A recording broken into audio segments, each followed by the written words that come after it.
हम्म, फिर है, ये तो पढ़ चुके थे। फिर है बेकिंग पाउडर बनाने में टार्टरिक एसिड का उपयोग होता है। बेकिंग पाउडर बनाने में टार्टरिक एसिड का प्रयोग होता है।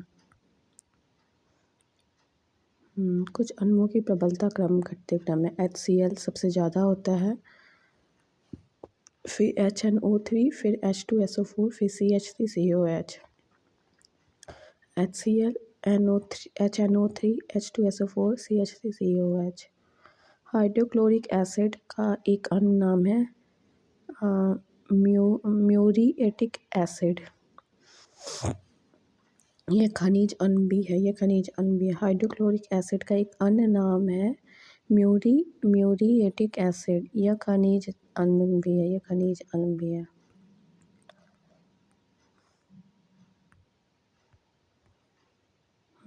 कुछ रासायनिक पदार्थों का पीएच मान है।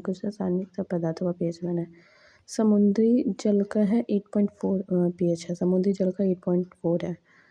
रक्त का 7.4 है, 10 कम है। रक्त का 7.4 है। लार का 6.5, दूध का 6.4, मूत्र का 6 है। शराब का 2.8 है। सिरका का 2.4 है। नींबू का 2.2 है। सोरेनसेन ने 1909 में पीएच स्केल दिया।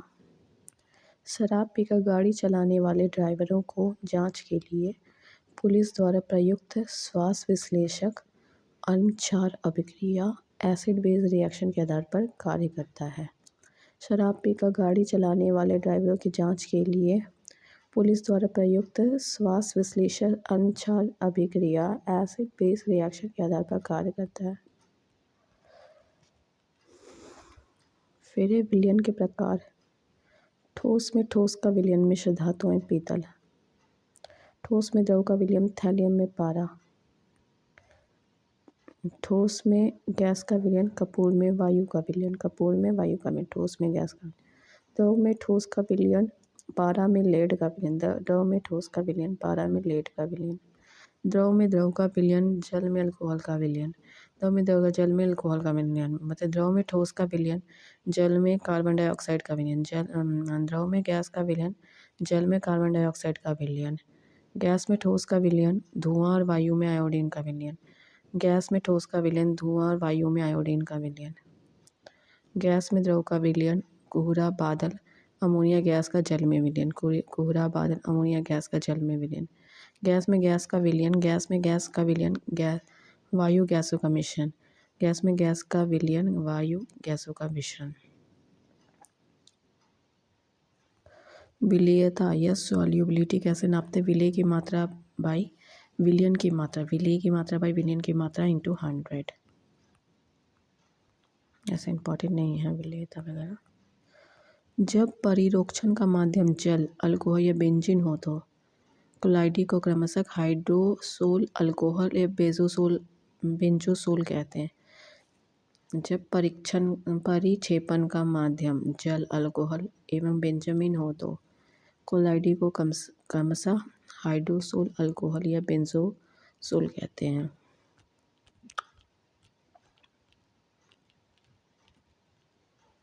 वास्तविक विलयन क्लोराइड विलयन में अंतर। वास्तविक विलयन क्या होता है? वास्तविक विलयन पदार्थ के कणों का आकार 10⁻7 से कम होता है। वास्तविक विलयन में पदार्थ का आकार 10⁻⁻7 से कम होता रहता है। इस पदार्थ के हर कण अवस्था में अदिश होते हैं। हर कण अदिश्य अवस्था में होते हैं। इस पदार्थ का कण प्रकाश का प्रकीर्णन नहीं करते। इस विलयन का परासनी दाब अधिक होता है। इस विलयन का परासनी दाब अलग होता है। यह समांग और एकांग प्रवस्था वाला होता है। यह समांग तथा एकांगी प्रवस्था वाला होता है। फिर कोलाइडी विलयन में पदार्थ के कणों का आकार प्राय 10⁻⁻7 सेंटीमीटर 10⁻⁻5 सेंटीमीटर। कोलाइडी विलयन में पदार्थों के कणों का आकार 10⁻⁻7 सेंटीमीटर 10⁻⁻5 सेंटीमीटर के बीच रहता है। कोलाइडी कणों में उत्पन्न प्रकाश प्रकीर्णन को कोलाइडी कणों से उत्पन्न प्रकाश प्रकीर्णन को अल्ट्रा माइक्रोस्कोप द्वारा देखा जाता है।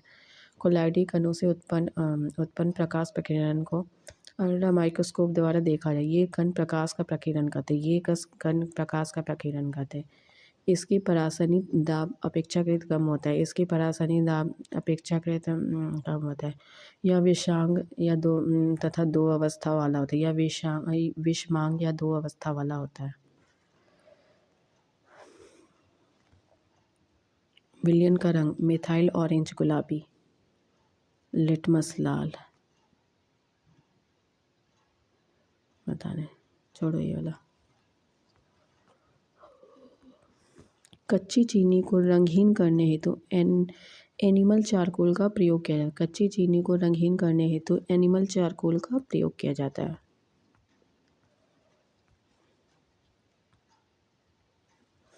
बेंजामिन की खोज माइकल फैराडे ने 1825 में किया था। बेंजामिन की खोज माइकल फैराडे ने 1825 में किया था। उन्होंने इसे बाइकार्बोनेट ऑफ हाइड्रोजन का नाम दिया। जो आगे चलकर इसे बेंजामिन नाम दिया गया।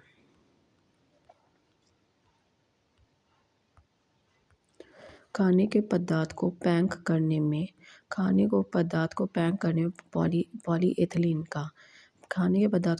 पॉलीएथिलीन का और बरसाती रेनकोट बनाने में पॉलीकार्बोनेट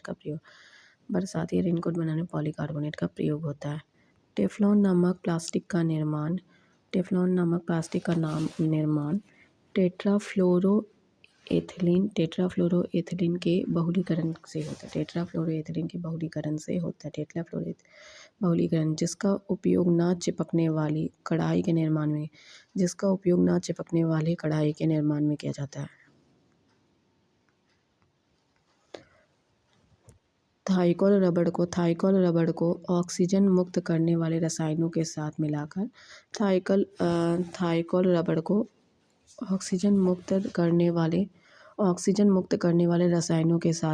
रॉकेट इंजनों में ठोस ईंधन के रूप में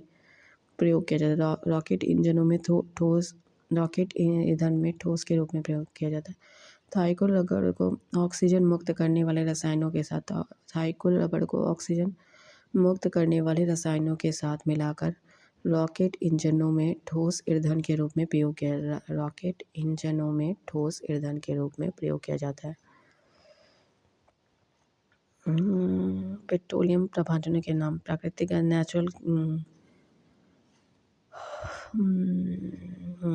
इसका यूज़ पढ़ लेते हैं। जैसे प्राकृतिक गैस का क्या है, ताप परिसर 30 डिग्री से कम होता है।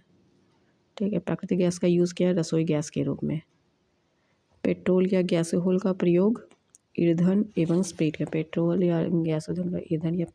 के रूप में। नैप्था का प्रयोग संश्लेषित रेसे के उत्पादन में। फिर हो गया केरोसिन का ऑयल का लैंप और स्टोव जलाने के लिए। फिर डीजल इंजन में ईंधन के लिए।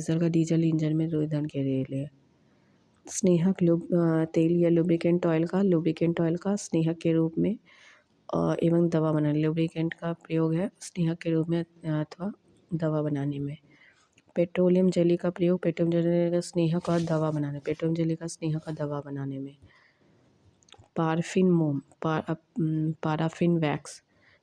मोम मोमबत्ती और जलरोधी बनाने में। कोल तार का प्रयोग सड़क बनाने। कोल तार में ये अवशिष्ट है कोल तार। अच्छा, ये जैसे कि ठीक है, यूज़ ही आता है ना क्वेश्चन में, तो कहाँ इतना डिग्री आता है। जिस न्यूनतम ताप पर कोई पदार्थ जलना शुरू करता है उसे पदार्थ या प्रज्वलन या ज्वलन ताप कहते हैं। जिस न्यूनतम ताप पर कोई पदार्थ जलना शुरू करता है उसे उस पदार्थ या प्रज्वलन या ज्वलन ताप कहते हैं। ईंधन, इसको क्या है, ठोस ईंधन, द्रव ईंधन और गैसीय ईंधन में डिवाइड किया गया है। ठोस ईंधन में क्या क्या जाता है, लकड़ी, कोयला, चारकोल, कोक। लकड़ी, कोयला, चारकोल, कोक। द्रव में हो गया petrol, spirit, diesel, ether, petrol, spirit, diesel, ether, kerosene, alcohol. Petrol, spirit, diesel, ether, kerosene, alcohol. और गैसीय ईंधन में प्राकृतिक गैस, कोल गैस, प्राकृतिक gas, coal gas, producer gas, गोबर गैस। प्राकृतिक gas, coal gas, producer gas, गोबर गैस। जीवाश्म ईंधन में स्वच्छतम ईंधन प्राकृतिक गैस ही है। जीवाश्म ईंधन में स्वच्छतम ईंधन प्राकृतिक गैस ही है। धातुएं क्या है, धातुओं को विद्युत चालकता घटते क्रम में सबसे ज़्यादा किसमें विद्युत चालकता, चांदी है, फिर तांबा है, फिर अल्युमिनियम, फिर टंगस्टन। चांदी, तांबा, अल्युमिनियम, फिर टंगस्टन। सबसे हल्की धातु कौन सा है, लिथियम। सबसे हल्की धातु लिथियम। सबसे भारी धातु है ओस्मियम। सबसे भारी धातु ओस्मियम। सबसे कठोर धातु है क्रोमियम। सबसे कठोर धातु है क्रोमियम। फिर अयस्क, अब अयस्क को भी डिवाइड है, अयस्क का साथ उच्च अभिक्रियाशील धातु, ठीक है, उच्च कभी अयस्क को डिवाइड कर उच्च अभिक्रियाशील धातु, फिर मध्यम अभिक्रियाशील धातु, निम्न अभिक्रियाशील धातु। फिर उच्च अभिक्रियाशील धातु में क्या है, गलित धातु का विद्युत अपघटन, फिर शुद्ध धातु। गलित धातु का विद्युत अपघटन, फिर उसका शुद्ध धातु। फिर मध्यम में कैसा डिवीजन किया गया, कार्बोनिक अयस्क और सल्फाइड अयस्क। मध्यम को डिवाइड किया कार्बोनिक अयस्क और सल्फाइड।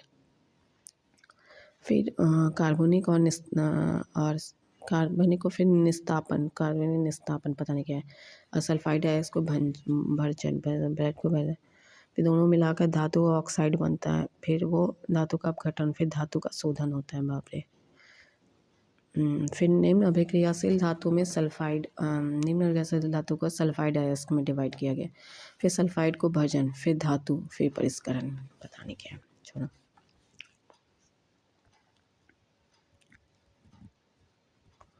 फिर है क्या, धातु के सापेक्ष अभिक्रियाशील, हाँ ये भी आता है।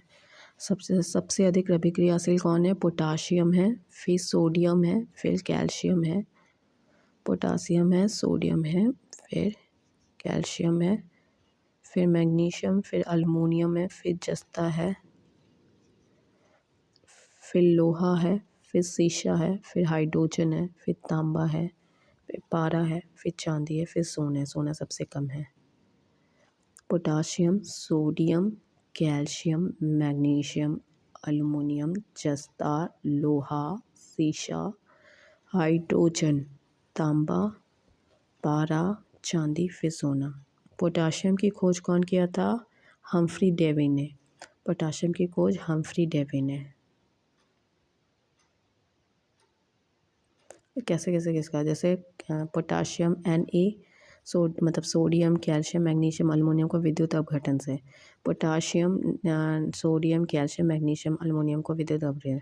जिंक, आयरन, प्लम्बम, कॉपर को कार्बन के उपयोग से। जिंक, FePbCu कार्बन के उपयोग से। Ag और Au मतलब चांदी और सोना को कैसे प्राकृतिक अवस्था में उपस्थित रहते हैं, प्राकृतिक अवस्था है, Ag और Ag प्राकृतिक अवस्था में रहता है। फिर है यशद लेपन, लोहा और इस्पात को जंग से सुरक्षित रखने के लिए उन पर जस्ते की पतली परत चढ़ाने की विधि को यशद लेपन कहते हैं। लोहा व इस्पात को जंग से सुरक्षित रखने के लिए उन पर जस्ते की पतली परत चढ़ाने की विधि को यशद लेपन कहते हैं। फिर क्या है, प्रमुख धातुएं उनके अयस्क, जैसे सोडियम क्या क्या है, चिली सॉल्ट पीटर, टोना, बोरेक्स। अच्छा सोडियम का बोरेक्स है और कॉमन सॉल्ट है, बोरेक्स है। बोरेक्स का फॉर्मूला क्या है, Na2B4O7 10H2 है। बोरेक्स का है Na2B4O7 10H2, जो इम्पोर्टेंट है वही पढ़ेंगे। अल्युमिनियम का है बॉक्साइट है, कोरेंडम है, फेल्ड्स्पार है, क्रायोलाइट है, अलूनाइट है, काओलिन है। बॉक्साइट, कोरेंडम, फेल्ड्स्पार, क्रायोलाइट, अलूनाइट, काओलिन है। बॉक्साइट है Al2O3 2H2, बॉक्साइट है Al2H2 है। फिर कॉर्डम है Al2O3, कॉर्डम है Al2। फेल्सपार है, क्रायोलाइट है, अल्मोनाइट है, कायोलिन है। फिर पोटाशियम क्या है, नाइटर है, कार्नोलाइट है। पोटाशियम का नाइटर है, कार्नोलाइट है। नाइटर को ही KnO3, नाइटर को ही KnO3 कहते हैं। मैग्नीशियम का है, मैग्नीसाइट है, डोलोमाइट है, स्पॉन सॉल्ट है। मैग्नीसाइट है, डोलोमाइट है, स्पॉन सॉल्ट है। कैल्शियम है, कैल्शियम है, डोलोमाइट, कैल्शियम है, डोलोमाइट है, कैल्शियम डोलोमाइट है। जिप्सम है, जिप्सम है, और सिलिकेट और एस्पेटेस है। जिप्सम है, सिलिकेट या एस्पेटेस है। स्टार्शियम स्टार्सिनाइट है और सिलेस्टाइन है, मतलब स्टार्शियन है, स्टार्सिनाइट है और सिलेनसाइट है। फिर तांबा है, क्यूपराइट है, तांबा है, क्यूपराइट है, कॉपर ग्लास है, कॉपर पाइराइट है। तांबा है, क्यूपराइट है, कॉपर ग्लास है, कॉपर पाइराइट है, कॉपर पाइराइट है। यूज़ देख लेते हैं आप, जैसे चिली सॉल्ट पीटर, नहीं ठीक है, यूज़ नहीं दिया मैं। फिर सिल्वर का है, रूबी सिल्वर पाइराइट है, पायरागाइराइट है। सिल्वर का है, रूबी सिल्वर पायरागाइराइट है, ऑन सिल्वर। रूबी सिल्वर पायरागाइराइट है, हॉर्न सिल्वर। सोना है, काल्वेराइट है, काल्वेराइट है और सिल्वेनाइट है। सोना का काल्वेराइट है और सिल्वेनाइट है।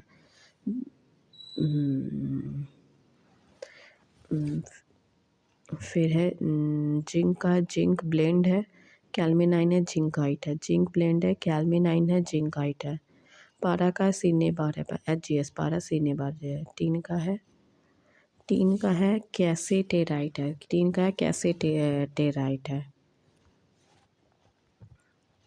लेड का गैल्ना, लेड का PbS गैल्ना, लेड का PbS गैल्ना। एंटीमनी है, स्टीननाइट है, एंटीमनी है, स्टीननाइट है। कैडियम है, ग्रीकोकाइट है, कैडियम है, ग्रीकोकाइट है। बिस्मिथ है, बिस्मुथाइट है, बिस्मिथ है, बिस्मुथाइट है। लोहा हेमेटाइट मैग्नेटाइट है, लोहा हेमेटाइट मैग्नेटाइट है। और लिमोनाइट है, सिडराइट है, आयरन पायराइट है, कैल्कोपायराइट है। हेमेटाइट मैग्नेटाइट है, लेमोनाइट है, सिडेराइट है, आयरन पायराइट है, कैल्कोपायराइट है। कोबाल्ट है, सिमिलाइट है। निकेल है, मिलेराइट है, निकेल है, मिलेराइट है। क्रोमियम क्रोमाइट है। मैग्नीज का है, थोड़ी इंपॉर्टेंट। यूरेनियम का क्या है, कार्नेटाइट और पिच ब्लेंड है। यूरेनियम का है कार्नेटाइट और पिच ब्लेंड है, U3O8।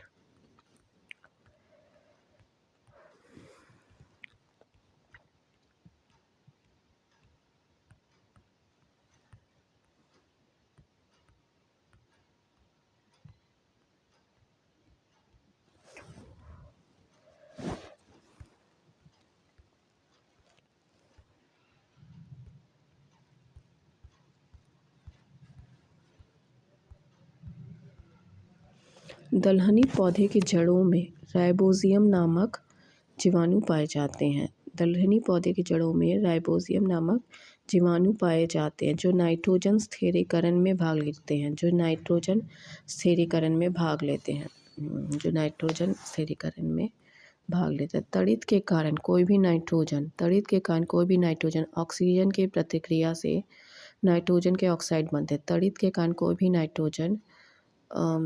के कारण कोई भी नाइट्रोजन एवं ऑक्सीजन की प्रतिक्रिया से नाइट्रोजन के ऑक्साइड बनते हैं।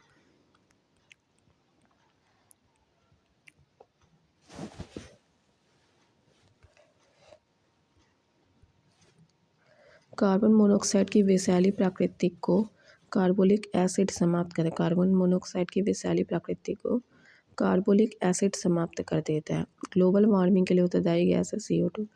ग्लोबल वार्मिंग के लिए उत्तरदायी गैस है CO2।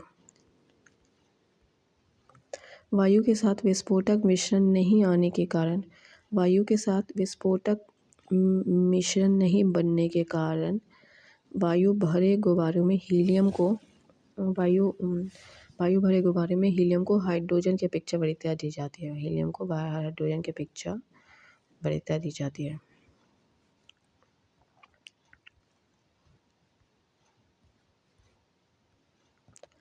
ब्लीचिंग पाउडर बुझे चूने पर से क्लोरीन गुजार कर तैयार किया जाता है। ब्लीचिंग पाउडर बुझे चूने पर से क्लोरीन गुजार कर तैयार किया जाता है। मिल्क ऑफ मैग्नीशिया के रूप में बाजार में लाए जा रहे प्रति आल्म का मुख्य तत्व है magnesium hydroxide. Milk of magnesia के रूप में बाजार में लाए जा रहे प्रति आल्म का मुख्य तत्व है मैग्नीशियम हाइड्रोक्साइड है, मैग्नीशियम हाइड्रोक्साइड है। हाँ, ये इम्पोर्टेंट है। जैसे पीतल में क्या क्या होता है, कॉपर और जिंक होता है, 70 और 30% कॉपर और जिंक होता है। कांसा में कॉपर और एसन स्टर्नम होता है, 90-10। कॉपर और स्टर्नम होता है 90% और 10% है। जर्मन सिल्वर में कॉपर जिंक और निकल होता है। जर्मन सिल्वर में कॉपर से जिंक एंड निकल होता है। 60-20-20 सब परसेंट बता रहे हैं डिजिट वाला। रोल गोल्ड में भी कॉपर एल्युमिनियम होता है। रोल गोल्ड में कॉपर एल्युमिनियम होता है। गन मेटल में कॉपर जिंक और एसन होता है। गन मेटल में कॉपर जिंक और मेटल होता है। गन मेटल में कॉपर जिंक और एसन स्टर्नम होता है। फिर जो इम्पोर्टेंट है वही पढ़ते हैं। सोल्डर में क्या है, एसन और पीबी है। सोल्डर में एसन और पीबी 67 और 33%। सोल्डर में एसन और पीबी है। फिर रोज़ मेटल, पता नहीं क्या है रोज़ मेटल, छोड़ो। मैग्नीशियम है अल्मोनियम प्लस मैग्नीशियम। मैग्नीशियम है मैग्नीशियम प्लस मैग्नीशियम। ड्यूरेलिन है aluminium plus copper plus magnesium plus Mn। ये इम्पोर्टेंट नहीं है, छोड़ो। पीतल हाइड्रोजन सल्फाइड की मौजूदगी में निरंतर रहने से वायु में रंगहीन हो जाता है। पीतल हाइड्रोजन सल्फाइड की मौजूदगी में निरंतर रहने से वायु में रंगहीन हो जाता है। टाका गलनांक लेड और टीन से कम होता है। टाका सोल्डर का गलनांक लेड और टीन जिसमें यह बना होता है से कम होता है। हाँ, फिर है जैसे पीतल का यूज़ बर्तन बनाने में होता है। कांसा का यूज़ होता है सिक्का, घंटी और बर्तन बनाने। सिक्का, घंटी और जर्मन सिल्वर का क्या, बर्तन बनाने में। रोल गोल्ड का सस्ते आभूषण बनाने में। गन मेटल का तोप गियर बेयरिंग बनाने में। टाका का प्रयोग किस में होता है, इलेक्ट्रिक सर्किटों के जोड़ों में टाका लगाने में। सोल्डर का काम होता है इलेक्ट्रिक सर्किटों के जोड़ों में टाका लगाने में। ड्यूरेलियम का होता है हवाई जहाज़ के ढांचा बनाने। ड्यूरोलिमिन का प्रयोग होता है हवाई जहाज़ के ढांचा बनाने में। फिर है ठीक है।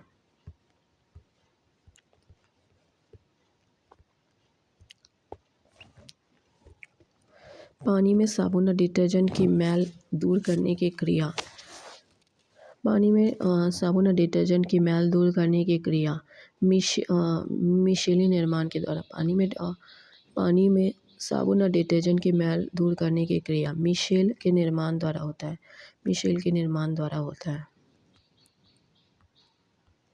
सन 1824। फिर ये क्या दिया हुआ है, सीमेंट का संगठन क्या क्या है। सीमेंट का इम्पॉर्टेंट ही है, सबसे ज़्यादा कैल्शियम ऑक्साइड होता है 60-70%। फिर सिलिकॉन ऑक्साइड, फिर एल्युमिनियम ऑक्साइड, फिर आयरन ऑक्साइड, फिर मैग्नीशियम ऑक्साइड, फिर कैल्शियम ऑक्साइड, फिर पोटेशियम ऑक्साइड SO2। सबसे कैल्शियम ऑक्साइड होता है। 1824 में एक ब्रिटिश इंजीनियर जोसेफ एस्पेडिन ने चूना पत्थर तथा चिकनी मिट्टी से जोड़ने वाला एक नया पदार्थ बनाया जो अधिक शक्तिशाली और जलरोधी था। 1824 में एक ब्रिटिश इंजीनियर जोसेफ एस्पेडिन ने चूना पत्थर चिकनी मिट्टी से जोड़ने वाला एक नया पदार्थ बनाया जो अधिक शक्तिशाली जलरोधी था। उसने उसे पोर्टलैंड सीमेंट कहा। क्योंकि यह रंग पोर्टलैंड के चूना पत्थर जैसा था। क्योंकि यह रंग पोर्टलैंड के चूना पत्थर जैसा था। अमोनियम सल्फेट का प्रयोग चूना रहित भूमि में नहीं किया जाता। अमोनियम सल्फेट का प्रयोग चूना रहित भूमि में नहीं किया जाता।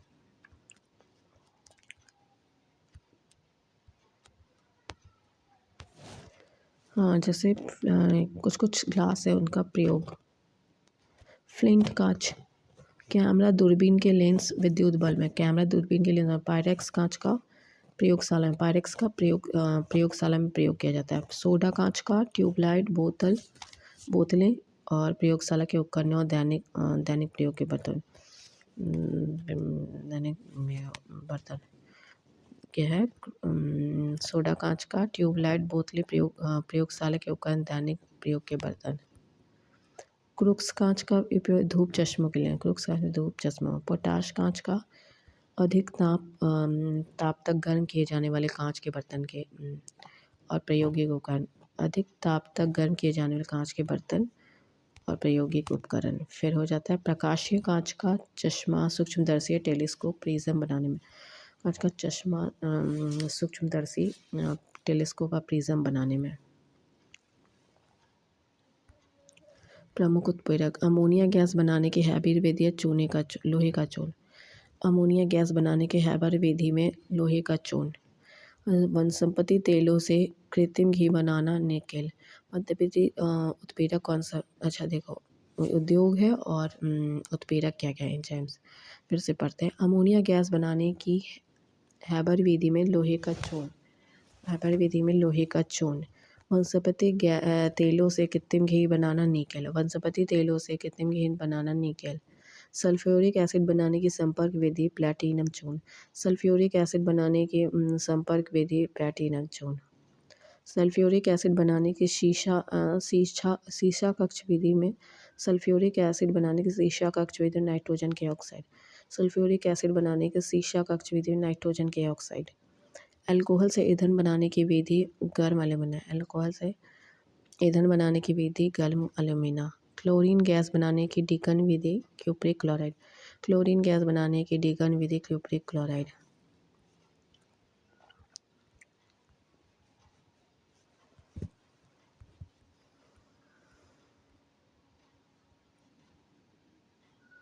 सल्फ्यूरिक एसिड संपर्क क्या है? ये पदार्थ है और औद्योगिक निर्माण में प्रयुक्त प्रक्रम। सल्फ्यूरिक एसिड सल्फर संपर्क विधि। सल्फ्यूरिक एसिड सल्फर संपर्क विधि। इस्पात बेस मेकर योधि विधि। सल्फ्यूरिक एसिड संपर्क विधि। सल्फ्यूरिक एसिड संपर्क इस्पात बेसमर योधि। सोडियम हाइड्रोक्साइड ले ब्लॉक प्रक्रम। सोडियम हाइड्रोक्साइड ले ब्लॉक प्रक्रम। अमोनिया हार्बर प्रक्रम। Thanks for watching. Please subscribe my channel.